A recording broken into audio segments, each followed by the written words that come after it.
My name's Dave, the pharmacist. I guess we're meeting today on YouTube because our face-to-face cardiac rehab class is not possible due to COVID. So this is the reality for the next few months or for the next little while. So welcome to class, and I hope to meet you sometime soon. I give the class about medications for people who've just had a heart attack. If you haven't had a heart attack and you've just got a bypass surgery or you've got stents, all of the discussions we're going to have about medications will apply to you too, for the most part. So what I've done is, rather than meet you face to face in the class, I've just posted some videos on YouTube. I've chopped up our usual class into a number of sections so they're not so long to watch. And we will do it that way. If you have questions, I think you can probably put questions into this video, although I'm not an expert on YouTube.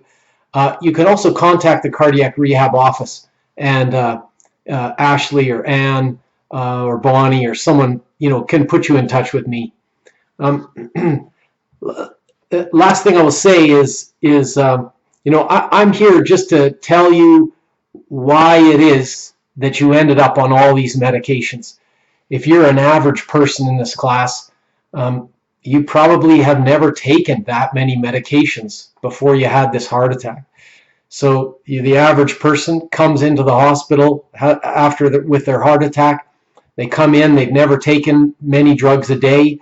You spend a few days in the hospital, and then when you get out, you get a prescription for 6 medications.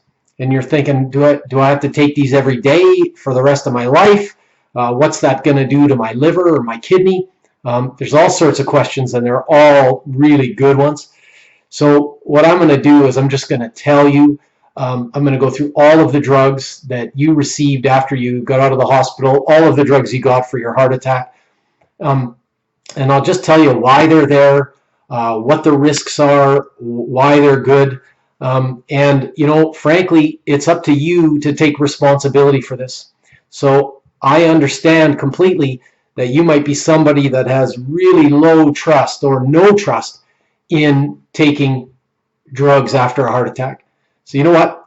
I'm just going to tell you what I know, and really it's up to you. There is no police that will come to your door if you don't take these drugs, and really it's really important for you to take ownership and decide, whether you're in or out, and we can really help. I think all of us at Cardiac Rehab class are happy to help, and helping you decide what's best for you.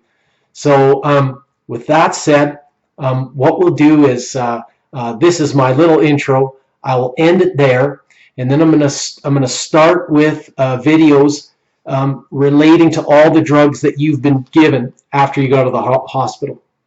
The way it works is every country has their own committee or group of experts that publishes what drugs, they publish recommendations about what drugs you should take or your doctor should prescribe to you after a heart attack. And so the drugs really are all the same, except for one difference. The way they recommend their drugs is they recommend them by families. So they'll recommend certain families of drugs be taken, not specific drugs. So what my videos will do is they will block up, we'll talk about each family of drugs separately in the videos. And if you go through all the videos, we will cover all of the drugs that you've been prescribed, and hopefully we'll get most of your questions at the same time. Again, reach out to us, and I'm happy to answer any questions you have after this. So I think our first section, our next video, will be on blood thinner medications. The one after that will be blood pressure / heart medications. We'll talk about nitroglycerin in the next one, and we'll talk about cholesterol lowering pills in our last one. And then that's it. That's the drugs. Those are the families of drugs that are recommended to you after a heart attack. So stick with us. I hope you enjoy the videos from my home office because I'm not allowed to go into the real office. And we'll talk to you soon.